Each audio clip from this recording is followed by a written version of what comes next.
No son pocas las veces que me habrán escuchado decir en el canal que entrenar a tus modelos de Deep Learning sobre una GPU es mucho más rápido que hacerlo sobre una CPU. También son muchas las ocasiones en las que habré dicho que uno de los elementos claves que ha permitido que esta revolución de la inteligencia artificial surja ha sido el desarrollo de la aceleración por hardware. ¿Pero por qué? ¿Por qué? ¿Qué diferencia hay entre una CPU o una GPU? ¿Cómo funcionan estos procesadores internamente? ¿Y por qué podemos conseguir que nuestros modelos de Deep Learning se entrenen más rápido si los utilizamos? En el vídeo de hoy nos vamos a meter en el mundo del hardware para poder entender y desarrollar una intuición sobre esto. Como no puede ser de otra manera, este vídeo está patrocinado por Nvidia, lo cual me hace muchísima ilusión. Y claro, eso significa que vamos a estar hablando de Tensor Cores, de precisión mixta, de CUDA y de todos estos elementos que hacen que podamos sacarle todo el partido a nuestros modelos gracias al uso de las GPUs. Hoy se viene un café de los fuertes, de los largos, de los densos, de los que les gusta a muchos de los cafeteros, así que si tú estás listo, yo estoy listo. Comenzamos. Pero antes quiero contaros una cosa que os va a interesar de la mano del sponsor de este vídeo, que es Nvidia. Y es que sois muchos los que me escribís por redes sociales diciéndome: Carlos, voy a empezar a estudiar informática o una ingeniería o arquitectura y necesito un equipo, un portátil que me pueda llevar a la universidad y que me dé el rendimiento, la potencia para poder trabajar de manera cómoda. O ahora que estamos entrando en septiembre, pues gente que quiere aprender nuevas cosas, ¿no? Pues quiero aprender inteligencia artificial o quiero aprender data science y necesitas un equipo que te dé pues todo ese rendimiento. Ya saben que yo desde que comencé el canal de YouTube hasta hace muy poquito, todo el trabajo que hacía tanto de inteligencia artificial, data science, como edición de vídeo para YouTube, pues lo trabajaba todo con un portátil. Para eso tienes que invertir en un buen procesador, en tener memoria RAM suficiente y, muy importante, en una buena tarjeta gráfica. Y es por eso que te recomiendo que si vas a invertir en un portátil, pues le eches un vistazo a la nueva campaña de Nvidia de portátiles GeForce. ¿Por qué? Pues, como ya hemos dicho, si tú vas a trabajar con inteligencia artificial, machine learning, es muy importante contar con una buena tarjeta gráfica que sea capaz de acelerar todo el entrenamiento de tus modelos. O por ejemplo, si te vas a dedicar a la edición de fotografía o edición de vídeo, es muy importante contar con una tarjeta gráfica que te dé el rendimiento que estás buscando. Y en este caso, pues las tarjetas GeForce con la plataforma CUDA vienen muy bien integradas con todo el software de edición para conseguir un rendimiento extra que la verdad que viene muy bien. En este caso, para esta promo, pues Nvidia me ha prestado uno de estos portátiles que ofertan a través de su página, un Aero 15 de GB, y lo he estado probando durante todos estos días pues para poder hacer una valoración en condiciones y es una auténtica pasada, ¿vale? Este bicho internamente tiene una tarjeta gráfica GeForce 2060, que no solo te va a servir para trabajar en tus proyectos de Machine Learning o de diseño gráfico, sino que también si lo quieres dedicar para jugar, para entretenerte, pues también te va a servir. He probado por curiosidad a ver si este portátil era capaz de mover mis gafas de realidad virtual, ¿vale? Ya saben que soy un fan de esta tecnología y ya saben que esta tecnología pues te exige bastante rendimiento a nivel gráfico. En este caso lo he probado y efectivamente este portátil pues tiene rendimiento de sobra para poder mover esta gafa de realidad virtual. Y no solo eso, sino que si además optas por un portátil de la serie RTX, pues podrás acceder a la última tecnología en renderización de gráficos, que es el Ray Tracing en tiempo real, que es básicamente esta tecnología que te permite jugar a los juegos con un nivel de realismo gráfico increíble, ¿vale? O sea, mirad cómo se ve Minecraft con el Ray Tracing activado. Una auténtica pasada. Así que nada, si te estabas pensando pues invertir dinero en un nuevo portátil de cara a septiembre, de cara a la vuelta al cole, a la vuelta a la universidad, a la vuelta al trabajo, pues que sepas que puedes consultar los diferentes portátiles GeForce que ofrece Nvidia en su página en la nueva campaña que están sacando este septiembre. Portátiles ligeros, de buen diseño y sobre todo potentes, ¿vale? Tenéis el link abajo en la descripción. Para el que ande un poco perdido, empecemos por lo básico. Cuando hablamos de CPUs o de GPUs, a lo que nos estamos refiriendo son a los tipos de procesadores que te puedes encontrar en tu ordenador convencional y cuya funcionalidad básicamente es la de procesar, ejecutar las instrucciones que conforman el software. Y claro, ¿qué es un procesador? Pues de dentro a fuera. Si recuerdas tus clases de tecnología del colegio, recordarás que hay un elemento electrónico que se llama el transistor, cuya funcionalidad, una de ellas, es la de permitir pasar la corriente de este punto de aquí a este punto de aquí cuando se aplica un ligero pulso eléctrico en este punto de aquí. Básicamente actuaría algo así como un interruptor. Esto conformaría una especie de unidad lógica que podemos utilizar, que podemos combinar para desarrollar lógicas más avanzadas. Por ejemplo, si tenemos dos transistores, los podemos combinar de esta manera para que así este pulso de salida solamente se active cuando se activen estos pulsos de entrada. Si te das cuenta, lo que estaríamos conformando aquí sería el circuito electrónico de lo que sería una puerta lógica AND. De la misma manera podríamos conformar otro tipo de circuitos pues para tener puertas lógicas OR, puertas lógicas SHORT, puertas lógicas NAND, todas las puertas lógicas. Y bueno, con esto ya tendríamos puertas lógicas. Pero esto solo es el principio, porque ahora si cogemos todas estas puertas lógicas las podríamos combinar unas con otras para, juntando operaciones lógicas, desarrollar lógicas más avanzadas. Por ejemplo, juntando unas cuantas puertas lógicas AND y unas cuantas puertas lógicas SHORT, podemos conformar un circuito eléctrico que sea capaz de, por ejemplo, realizar una operación de suma a nivel de bits. Y continuamos, porque si tú ahora coges este circuito y lo combinas con otro circuito que también pueda ser capaz de sumar, podemos generar un circuito que no solo sea capaz de sumar bits, sino que sea capaz de sumar números de mayor magnitud. Y si se fijan, con esto ya habríamos creado un circuito eléctrico que es capaz de sumar números. Pero no nos quedemos solo con eso, también podríamos generar otro circuito eléctrico que fuera capaz de realizar una resta, o otro que fuera capaz de realizar una comparación entre números, o otro que fuera capaz de realizar el número complementario de un número, ¿vale? Podemos realizar diferentes tipos de operaciones matemáticas. Ahora, si cogemos todos estos circuitos y los integramos en un único módulo, donde yo pueda insertar dos datos de entrada, dos números, y pueda elegir qué operación quiero que se realice, por ejemplo la suma, la resta, la igualdad, con esto lo que estaríamos conformando es un módulo que se conoce como una unidad aritmético-lógica. Podríamos decir que es algo así a nivel de circuitos como una calculadora. Pero en realidad, si se fijan, lo que tenemos ya aquí es una unidad de procesamiento que es capaz de realizar diferentes tipos de instrucciones. Pero no nos quedemos solo con eso, porque a ver, si volvemos de nuevo a los transistores, podemos combinarlos de esta manera, formando un bistable, para poder generar un circuito que tenga la funcionalidad de poder almacenar el estado de un bit. Es decir, estaríamos creando una especie de sistema de almacenamiento. Con esto podríamos empezar a conformar cosas más grandes, como podrían ser los registros de memoria o las celdas de memoria. Cosa que va a ser interesante para continuar, porque podríamos utilizarlos para guardar datos, los números que estamos utilizando para hacer estas operaciones matemáticas. Pero no solo eso, porque también podríamos guardar el tipo de operación que queremos que se ejecute en nuestra unidad aritmético-lógica, en nuestra ALU. Por ejemplo, podría tener en mi memoria dato número 1, dato número 2 y la operación suma que quiero que se realice con estos dos datos. Después dato número 3, dato número 4 y la operación resta que quiero que se realice con nuestros datos. Si se fijan, aquí ya estaríamos almacenando un tipo de programa, un tipo de software, una serie de instrucciones que han de ser ejecutadas, que han de ser procesadas. Pero oye, es que a lo mejor yo lo que quiero hacer es que en función del resultado de haber ejecutado una instrucción, pues se ejecute un tipo de instrucción o otra. O que a lo mejor saltemos alguna dirección de memoria diferente para guardar el resultado de la operación que acabo de hacer. Esto lo podríamos hacer en realidad de manera muy sencilla, porque seguramente tengamos un registro de memoria donde esté guardada la dirección de memoria en la que estamos leyendo la instrucción a ejecutar ahora. Claro, esta dirección de memoria no deja de ser un número que nosotros podríamos pasar por nuestra unidad de aritmético-lógica para sumar o restar posiciones, con lo cual no debería ser tan complicado generar un tipo de instrucción que podemos llamar goTo, que te permita pues avanzar a diferentes puntos de la memoria. Es decir, ya estaríamos empezando a implementar flujos de control más avanzados. Y claro, te vas a mover a una posición de memoria porque vas a leer un dato que vas a utilizar para otra operación o porque vas a guardar el resultado, vas a leer o vas a escribir. Al final te das cuenta de que necesitas generar también una serie de instrucciones que te permitan controlar todos estos elementos. Y esta lógica la puedes implementar y la puedes integrar en lo que se conoce como una unidad de control. Todos estos elementos que acabo de poner sobre la mesa, a grandes rasgos son los elementos que te podrías encontrar en un procesador convencional como el que funciona dentro de tu ordenador. Esta arquitectura, donde tenemos una unidad aritmético-lógica, unidad de control, registros y memoria, donde están almacenados tanto los datos como las instrucciones del programa a ejecutar, conformarían lo que se conoce como una arquitectura de von Neumann. Lo interesante aquí, si te fijas, es que esto no deja de ser una combinación de transistores, de circuitos eléctricos y de módulos donde hay implementadas una serie de instrucciones que nosotros hemos definido.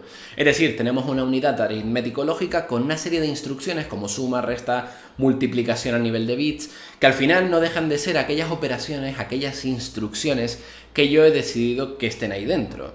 A todo este conjunto de instrucciones que emergen de la arquitectura, del diseño del procesador que hemos implementado, se le conoce como, pues, conjunto de instrucciones. Tampoco tiene un nombre muy extraño. Y esto es muy interesante y muy bonito porque es del diseño, de la arquitectura del procesador que nosotros hemos definido, de donde surgen estas instrucciones, estos bloques individuales que al final es sobre lo que se cimienta todo el stack de software que normalmente acostumbramos a utilizar en nuestro ordenador. Ya sabes entonces cómo sería el funcionamiento de una CPU, un procesador, que te va a servir tanto para hacer renderización de gráficos 3D, como para calcular números, como para jugar al Fortnite, como para hacer que el sistema operativo de tu ordenador funcione, un editor de texto, un editor de vídeo. Todo esto funciona a partir de las instrucciones que vienen definidas en el procesador de tu ordenador. Miro para allá porque ahí es donde está mi ordenador, ¿vale? Esta capacidad que tiene nuestro procesador de poder ejecutar instrucciones para programas tan diferentes es lo que hace que a un procesador como la CPU se le conozca como un procesador de propósito general. Es decir, que sirve para todo, tanto para un roto como para un descosido. Pero ojo, porque que un procesador sea de propósito general nos viene a hablar de su versatilidad a la hora de ejecutar diferentes tipos de programas, tanto un programa de edición 3D como el Fortnite como la calculadora. Pero esto no quiere decirte que este procesador esté especializado para ejecutar de la manera más óptima cada uno de estos programas. Por ponerte un ejemplo, imagínate que yo estoy haciendo un programa de análisis en tiempo real de los datos que me llegan en un coche autónomo. Buen momento para recordar que tienes pendiente ver mi último vídeo sobre coches autónomos que subí la semana pasada. Pues vale, para hacer este análisis tengo que implementar una red neuronal que tiene que estar muy optimizada, tiene que trabajar muy rápido para dar ese rendimiento en tiempo real. Para ello, pues podría aprovecharme de la aceleración por hardware y coger algunos de estos puntos de la ejecución de la red neuronal que sean más repetidos, más críticos y optimizarlos al máximo dentro de mi procesador. Para eso voy a programarlo en bajo nivel y de hecho voy a bajar tanto que voy a trabajar solamente con las instrucciones a nivel máquina, las instrucciones que me da el procesador. Por ejemplo, voy a intentar optimizar mi función de activación ReLU, que como ya saben es para un valor mayor de 0 devolvemos ese valor, para un valor menor de 0 devolvemos 0. En este caso, pues tendría que hacerlo con las instrucciones de mi procesador, lo cual sería algo así como voy a memoria, leo el valor de entrada, comparo si ese valor es mayor o igual que 0, si es mayor que 0 voy a memoria y escribo el mismo valor o devuelvo el valor donde lo había leído, y si es menor que 0 pues tengo que devolver el valor de 0, ¿vale? Estas son varias instrucciones que tienen que ser ejecutadas en diferentes ciclos de reloj. Pero ¿y si quisiera hacerlo más rápido todavía? ¿Y si no quisiera ejecutar todos estos ciclos de reloj, sino que fuera instantáneo? Pues una de las cosas que podría hacer sería rediseñar mi chip, rediseñar por ejemplo mi unidad aritmético-lógica para incluir un circuito eléctrico juntando transistores cuya lógica implementada sea la de la puerta lógica ReLU. Esto significaría que ahora en mi set de instrucciones, en mi conjunto de instrucciones que emerge de la arquitectura de mi procesador, contaría con una nueva instrucción, la instrucción ReLU. Y esta instrucción ReLU la podría ejecutar en un único ciclo de reloj, con lo cual sería mucho más rápido la ejecución de toda la red neuronal. A esto pues le llamaría un chip de tipo, no sé, Activation Function Chip, y mi departamento de marketing le llamaría Neural Tensor Chip 3000, ¿vale? Pero bueno, más o menos entienden la idea. Con todo esto lo que quiero que entiendas es que al final, aunque tu CPU, tu procesador de propósito general en tu ordenador, sea muy bueno para ejecutar cualquier tipo de cosa, si nosotros intentáramos diseñar un chip que estuviera optimizado para resolver una única tarea, pues podríamos conseguir un rendimiento superior al que nos darían solamente la CPU. Esto es interesante porque es algo similar a lo que ocurre con las arquitecturas de redes neuronales. Tú al final, teóricamente, con un multilayer perceptron, con una red neuronal típica, puedes resolver o aproximar la solución de cualquier tipo de problema. Pero esto no quiere decir que tú no puedas encontrar una arquitectura mejor, por ejemplo, para imágenes y vídeos, que esté más optimizada pues para ese tipo de datos y que por tanto, a nivel teórico no, sino a nivel práctico, te pueda dar un mayor rendimiento, como sería el caso de las redes neuronales convolucionales. Y ahora que lo he dicho, oye, imágenes y vídeo, ¿tendríamos algún tipo de arquitectura de chips que estuviera optimizado su diseño para el procesamiento de imágenes y vídeos? Dentro cabecera. Y es que sí, si la CPU de tu ordenador está pensado para ser un procesador de tipo general, cuando hablamos de la GPU, de la Graphic Processing Unit, la unidad de procesamiento gráfico, nos estamos refiriendo a un procesador de propósito específico, cuya tarea especializada, cuya tarea óptima a resolver sería la de procesar gráficos. Y ahora sí nos metemos en materia porque vamos a empezar a ver cuáles son las diferencias entre estos dos procesadores. Y si tuviéramos que decir en un único headline cuál es esta gran diferencia, la encontraremos cuando lo miremos en un microscopio en el número de núcleos de procesamiento que tiene cada una. Y esto es muy importante lo que representa, porque si pensamos en un procesador tradicional, una CPU de un único núcleo, lo que esto nos quiere decir es que este procesador solamente va a tener esta combinación de unidad de aritmético lógica, unidad de control y registro de memoria, que te va a permitir ejecutar instrucciones de manera secuencial. Es decir, solamente va a poder ejecutar una instrucción por ciclo de reloj. Por el contrario, si tienes un procesador con más de un núcleo, como es el caso de la GPU, que tiene muchísimos núcleos, esto lo que te va a permitir es poder ejecutar varias instrucciones al mismo tiempo. Es decir, ejecución en paralelo. Y a lo mejor estás pensando, pero Carlos, ¿cómo me dices que un procesador con un único núcleo ejecuta todo de manera secuencial si el Pentium 1 de mi primo tiene un único núcleo y, por ejemplo, yo le he visto jugar al solitario y escuchar Spotify al mismo tiempo? ¿Qué dices, Carlos? Pues yo te diría, a ver, esto no es una clase de sistema operativo de la carrera de informática, o sea, ¿qué demonios me estás preguntando? Además, dile a tu primo que cambie de ordenador porque eso ya está un poco... Vale, quizás un poco agresivo, ¿no? Mejor te respondo, mira. El hecho de que tu procesador solo tenga un único núcleo y que eso signifique que las instrucciones se ejecutan de manera secuencial, no quita que la CPU sea capaz de ejecutar estas instrucciones secuenciales muy rápido.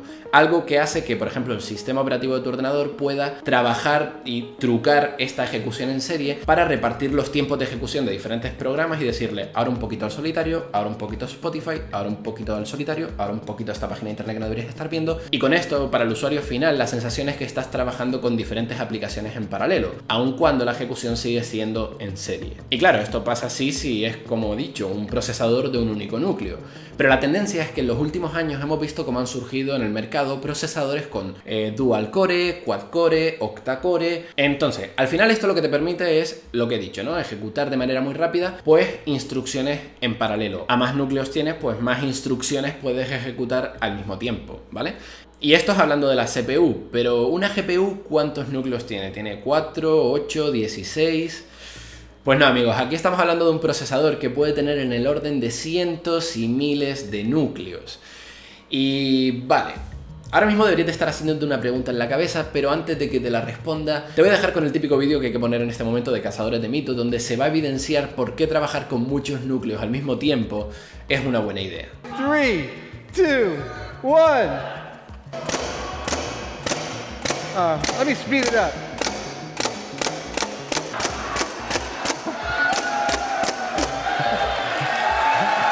Ladies and gentlemen, Leonardo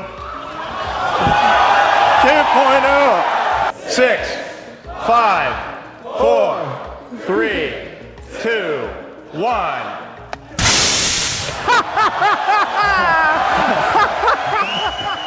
Wow, un clásico de internet. Ninguna explicación de GPU sin el vídeo de Cazadores de Mitos, por favor. Bueno, ¿qué? ¿Ya tienes la pregunta? Sí, ¿no? La pregunta sería algo así como, pero Carlos, ¿son los núcleos de la CPU y de la GPU iguales? Pues la respuesta evidentemente es que no, si no nos preguntaríamos por qué una CPU no añade más núcleos como hace la GPU. En este caso, el núcleo que añade una GPU son a nivel de circuitos mucho más sencillos. Al final, estos núcleos se tienen que especializar solamente en hacer operaciones matemáticas muy rápidas. Son ALUs, de las que hemos visto en un principio, que ejecutan unas pocas instrucciones. Como la idea de este chip es no ser de propósito general, pues no tiene que hacer un repertorio de instrucciones tan amplio. Además de esto, también el número de memorias, de registro de memorias que se dedica por núcleo en una GPU es mucho menor que el que se hace en una CPU, con lo cual ya esto nos empieza a plantear una serie de diferencias entre estos dos chips. Así que en resumen, y toma nota porque esto va para examen, a nivel funcional la diferencia entre estos dos chips es que la CPU, su obsesión es la de ejecutar muy rápidamente instrucciones en serie que sean de propósito general. Y por el contrario, la GPU lo que busca, su obsesión es la de ejecutar el mayor número de instrucciones al mismo tiempo. O dicho de manera más técnica, fomentar el paralelismo. Y si con el vídeo de Cazadores de Mitos todavía no te ha quedado claro por qué el paralelismo nos interesa, déjame que te ponga otro ejemplo. Imagínate una operación como multiplicar dos matrices. Ya sabes, si te has enfrentado alguna vez a programarlo, cómo sería la multiplicación de dos matrices, que esto implica hacer la suma acumulada del producto escalar de cada uno de los elementos entre una fila y una columna de las matrices que estamos multiplicando. Esta operación, si la trasladaras a código, implicaría recorrer todas las filas y columnas de la matriz resultante y recorrer todos los elementos de las filas y las columnas, algo que se traduciría en 3 bucles for anidados y que a nivel computacional es desastroso, ¿vale? Tiene un orden computacional de n al cubo. Esto significa que, vale, a lo mejor para ejecutar una multiplicación de matrices pequeñas, pues una CPU nos puede venir bien, ejecutarlo secuencialmente, pero cuando el tamaño de las matrices se incrementa, la cosa se nos va de madres. ¿Cómo podríamos intentar acelerar esto? Pues si nos aprovecháramos del paralelismo, de la cantidad de núcleos que nos ofrece una GPU, lo que podríamos hacer aquí es decir, oye, cada uno de los elementos resultantes de la matriz final lo podríamos calcular de manera independiente. Al final el valor de la celda 1,1 no tiene nada que ver con el resultado de la celda 5,28. Con lo cual estos dos valores los podríamos calcular como si fueran operaciones diferentes. Y puesto que nuestro procesador, nuestra GPU, nos permite tener hilos de ejecución muchísimos al mismo tiempo, lo que podemos utilizar es el paralelismo para distribuir esta ejecución y que cada uno se vaya calculando de manera simultánea y el orden de computación de esta multiplicación de matrices se vería reducido drásticamente. Y ojo, porque he usado aquí la multiplicación matricial de manera no trivial. Y es que al final, lo hemos dicho antes, esto es la GPU, la Graphic Processing Unit. Y no sé si estarán familiarizados con cuál es el pipeline de procesamiento de gráficos en un ordenador, pero lo normal es que si tú tienes un modelado en 3D, que puede ser esto de aquí, pues esto se puede descomponer en diferentes triángulos cuyos vértices vienen representados por vectores en un espacio tridimensional. Estos vectores, si tú quieres aplicar una transformación de rotar, trasladar o escalar el objeto, lo que tienes que hacer es multiplicarlos por unas matrices que apliquen estas transformaciones. No solo eso, sino que también si tú tienes este objeto en 3 dimensiones y lo quieres convertir ya a una imagen bidimensional para mostrarlo en pantalla, tienes que proyectarlo a través de la utilización de lo que se conoce como una projection matrix. Además, cada uno de los vértices que conforman a nuestro modelo lo podemos procesar de manera independiente aprovechándonos del paralelismo de nuestro procesador en cada uno de los núcleos. Y esto no para aquí, además estos vértices cuando los quieres convertir a píxeles, cada uno de estos píxeles también de manera independiente los puedes procesar aplicando productos escalares que en este caso pues van a calcular cuál es la iluminación, el sombreado, la textura que tenemos que aplicar a cada uno de estos píxeles. Si te fijas, todo este pipeline es una sucesión de matrices y productos escalares, que por cierto, ¿a qué me sonará eso? Bueno, al final un conjunto de tareas que por su naturaleza están muy preparadas para sacarle todo el partido a este procesamiento multihilo que nos ofrece la tarjeta gráfica. De ahí que esta tarjeta gráfica, pues su propósito específico sea el de procesar gráficos en el ordenador.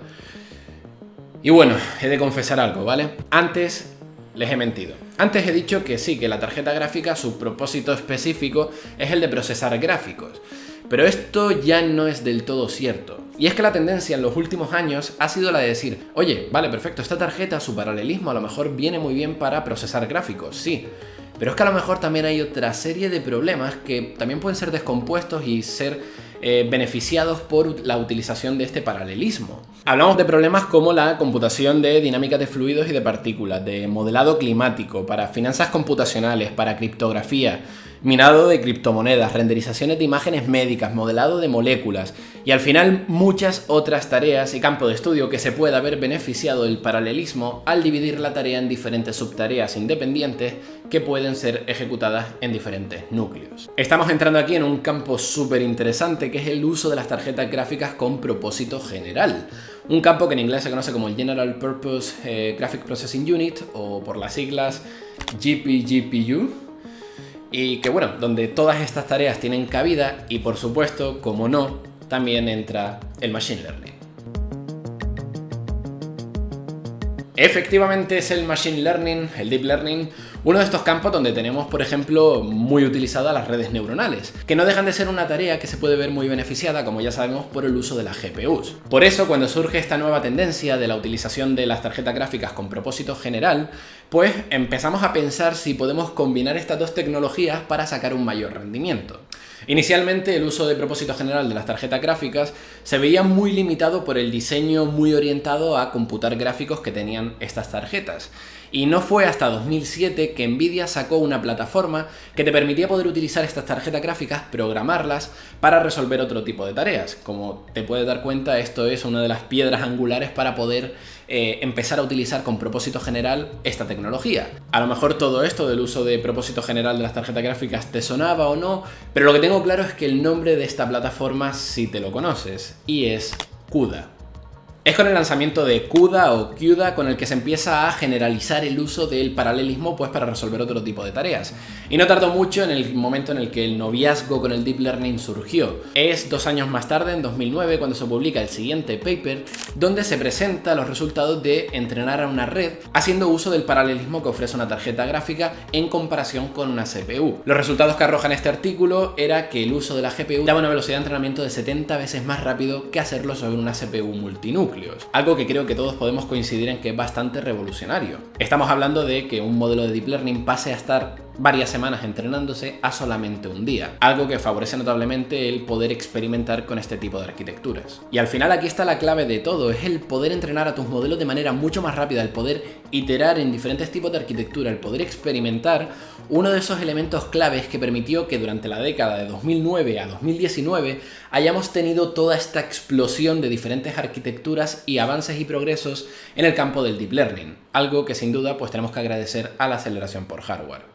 Y creo que ya podemos responder a esta pregunta. ¿Por qué se consigue esta aceleración por hardware? ¿Por qué las redes neuronales es un tipo de problema que se puede ver favorecido por el uso del paralelismo? Pues bien, si te fijas, el entrenamiento de una red neuronal es una tarea altamente paralelizable. Tú ya sabes que cuando entrenas a una red neuronal que está compuesta por muchas capas con diferentes neuronas, cada una de estas neuronas está realizando un cálculo, una computación que realmente es independiente de cada una de las otras neuronas. Este cálculo no solamente es independiente, sino que es el mismo en cada una de las neuronas que conforman la misma capa. Y este es uno de los ingredientes básicos que hace falta para poder distribuir esta tarea en los diferentes hilos de procesamiento que tiene nuestra GPU. Pero no solo eso, sino que tú también sabes que cuando estás entrenando una red neuronal, tú realizas un forward pass donde los datos de entrada pues pasan por toda la red, generan un resultado, se computa una función de error y luego se realiza el proceso de backpropagation. ¿Qué pasa? Que esta función de error tú no la calculas solamente para un único dato de entrada, sino que normalmente entrenas por lotes. Por lo tanto, cada uno de los datos de entrada que conforman a tu lote también pueden ser procesados de manera independiente. Imaginemos que estás trabajando con un batch size, un tamaño de lote de 16 imágenes. Pues cada una de estas 16 imágenes pueden ser procesadas en el forward pass de manera independiente en cada uno de los hilos de procesamiento que tenga nuestro procesador, nuestra GPU. De nuevo, sujeto al paralelismo. Paralelismo, paralelismo, paralelismo. No paro de repetir paralelismo, pero es que al final este es uno de los elementos clave que hace que las GPU sean tan buenas para poder entrenar redes neuronales. Pero ojo, porque no es el único elemento que entra en juego aquí. Hay más elementos que diferencian a una CPU de una GPU. Por ejemplo, el ancho de banda de la memoria, o lo que viene a ser la cantidad de información que podemos traer o llevar a la memoria por unidad de tiempo. En este caso, si lo que queremos es ejecutar el mayor número de instrucciones gracias al paralelismo al mismo tiempo, es muy importante que cada uno de los núcleos esté alimentado con aquellos datos que hagan falta al mismo ritmo que se va a ejecutar este procesamiento. De no contar con el ancho de banda de memoria suficiente, esto se podría convertir en un cuello de botella que podría limitar el procesamiento de la GPU, dejándola sin los datos necesarios para poder trabajar. Está feo, ¿eh? El comprarte una 2080 Ti para luego tenerla capada por una mala gestión de datos, not cool. Pero espera, porque hay más. Porque al final aquí solamente estamos hablando de aquellos elementos comunes en las arquitecturas de las tarjetas gráficas que las hacen potencialmente interesantes para resolver problemas, por ejemplo, de Deep Learning. Hemos hablado del ancho de banda de la memoria, del paralelismo, de cómo si las quieres utilizar con propósito general las puedes programar con plataformas como CUDA. Pero sabiendo esto y el interés de un mercado que demanda más flops para poder entrenar clasificadores de perretes y gatetes a máxima velocidad, nadie impide a los fabricantes de chips como Nvidia el intentar buscar nuevas arquitecturas que incluyan nuevos trucos, nuevas técnicas, que puedan especializar más todavía la arquitectura de estos chips de cara al mercado de, por ejemplo, el Deep Learning. Y es por eso que vamos a hablar de dos técnicas que han surgido en los últimos años, que son los Tensor Cores y la precisión mixta. Ok, tenemos a nuestra GPU que ya sabemos que a nivel de arquitectura está compuesta por múltiples y múltiples núcleos. Comercialmente a estos núcleos se le llaman CUDA cores, núcleos CUDA, pero en nuestro caso ya sabemos que esto no deja de ser unidades aritmético-lógicas como las que mencionamos en un principio, es decir, circuitos que son capaces de resolver diferentes instrucciones de operaciones matemáticas y lógicas. Estas unidades, como vimos antes, son capaces de resolver operaciones matemáticas con números enteros, pero si quisiéramos también podríamos diseñarlas para que operaran, por ejemplo, con números racionales, números con decimales. Y ya saben que en informática para representar números racionales es una movida, porque al final tenemos que utilizar el tipo de dato de punto flotante, donde dedicamos una cantidad de bits para poder representar hasta cierta precisión pues el número decimal que queramos. De manera estándar se utiliza el tipo de dato FP32, que utiliza una cadena de 32 bits para representar al número racional.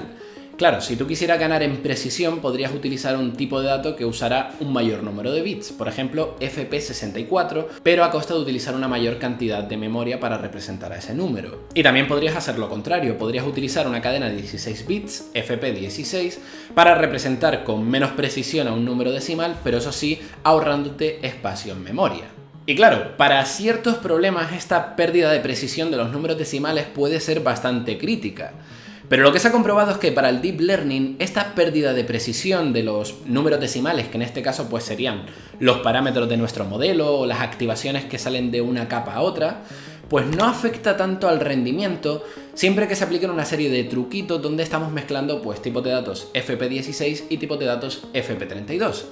De ahí a que este tipo de entrenamiento se le conozca como entrenamiento de precisión mixta, porque estamos mezclando tipos de datos. Y claro, ¿por qué nos podría interesar utilizar esta representación en 16 bits? Pues ya lo hemos dicho antes, al final el guardar un numerito con solamente 16 bits te permite ahorrarte espacio en memoria, lo cual, traducido a nuestro problema, pues significaría poder almacenar redes neuronales más grandes o poder entrenarlas con un mayor número de datos al mismo tiempo. Y no solo eso, sino que al ser más pequeño también te va a permitir reducir el ancho de banda de la memoria y también las unidades aritmético-lógicas que van a hacer el procesamiento son más sencillas, con lo cual te pueden aportar más rendimiento. Es decir, son ventajas por todos los lados y esto significa una mejora sustancial en el entrenamiento de nuestras redes neuronales. Y continuamos para Bingo porque también quiero hablarte de lo que son los Tensor Cores. Al final lo hemos dicho antes, en las redes neuronales hay un tipo de operación que no para de repetirse en todo momento, y es la multiplicación de matrices. Es por eso que en las últimas GPUs Nvidia ha ido modificando sus arquitecturas para incorporar un nuevo tipo de núcleos que se van a encargar de resolver una tarea diferente a los CUDA Core que hemos hablado antes. Estamos hablando de los Tensor Core, un tipo de núcleos que se van a encargar de resolver una única instrucción, una única tarea. Multiplicar dos matrices de tamaño 4×4 y agregarla a otra matriz. ¡Wow! Es decir, si antes, por ejemplo, estamos hablando que para multiplicar dos matrices tenías que preocuparte de paralelizar su procesamiento, mandarlo a diferentes hilos, en este caso no. En este caso, si tú tienes dos matrices y otra más, pues puedes hacer toda esta operación en un único ciclo de reloj. Y esto es muy interesante porque a lo mejor tú estarás pensando, pero Carlos, es que una matriz 4×4 no resuelve mi problema de una red neuronal donde mi matriz de parámetros es a lo mejor de 1000×1000. Pero es que en este caso la operación, la instrucción de la que estamos hablando, es la multiplicación de dos matrices y su suma. Un tipo de operación que puede ser utilizada para atacar la multiplicación de matrices más grandes al dividirla en diferentes bloques y calcular el subproducto de ellas. Al hacer esto, pues nos podemos aprovechar de estos Tensor Cores para que se encarguen de hacer de manera muy especializada esta operación, consiguiendo un rendimiento superior, muy superior a lo que se podía conseguir con arquitecturas anteriores. Estos núcleos, los Tensor Cores, están disponibles para ser utilizados por cualquier programador a través de CUDA que sea capaz de descomponer su problema que quiera resolver en un problema que sea resuelto con una instrucción de 4×4 más 4. Pero, claro, ¿qué pasa? Esto no puede servir para todos los problemas. ¿Por qué? Pues bueno, porque estos Tensor Cores, para poder operar de manera óptima, de manera eficiente, hacen uso de la técnica que hemos dicho antes de precisión mixta. Y claro, como hemos dicho, pues hay una serie de problemas como los de Deep Learning, que esta precisión mixta no compromete su resultado, pero para otro tipo de problemas esto puede ser muy crítico.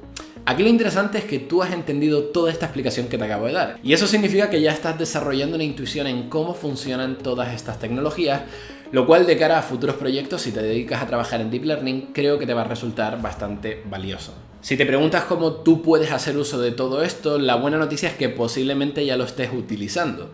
Y es que si cuentas con una tarjeta de Nvidia que tenga CUDA instalado y trabajas con librerías como PyTorch, TensorFlow o FastAI, muchas de sus rutinas ya están utilizando el código de CUDA para poder sacar todo el partido extra que te permite la aceleración por hardware. Si recuerdas, en el vídeo de 3 maneras de programar una red neuronal te conté un poco cómo funcionaban estas librerías y cómo poder generar redes neuronales en diferentes niveles de abstracción. Hoy en ese stack hemos bajado otro nivel, nos hemos acercado al metal para ganar un poco de intuición en cómo funcionan todas estas tecnologías que han permitido el desarrollo, el avance del campo del Deep Learning. Hemos dejado muchos detalles fuera, ¿vale? Y en realidad mi intención con este vídeo no es que te conviertas en un experto del hardware de la noche al día.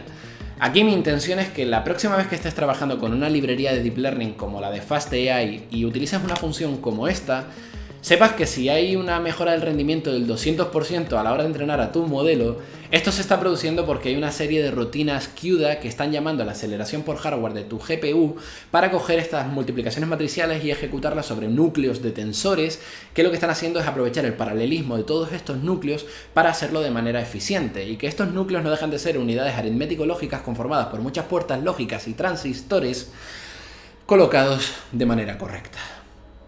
Nos vemos en el próximo vídeo. Muchas gracias por aguantar hasta el final. Ya sabes que si este vídeo te ha gustado, pues puedes dejar tu like aquí abajo y comentar. Y también que si valoras este tipo de contenido en YouTube, formación gratuita, pues puedes sumarte a apoyar el canal financieramente a través de mi Patreon. Podéis seguirme en Instagram, en Twitter, donde comparto cosas que también les pueden interesar. Y nos vemos la próxima semana. Muchas gracias.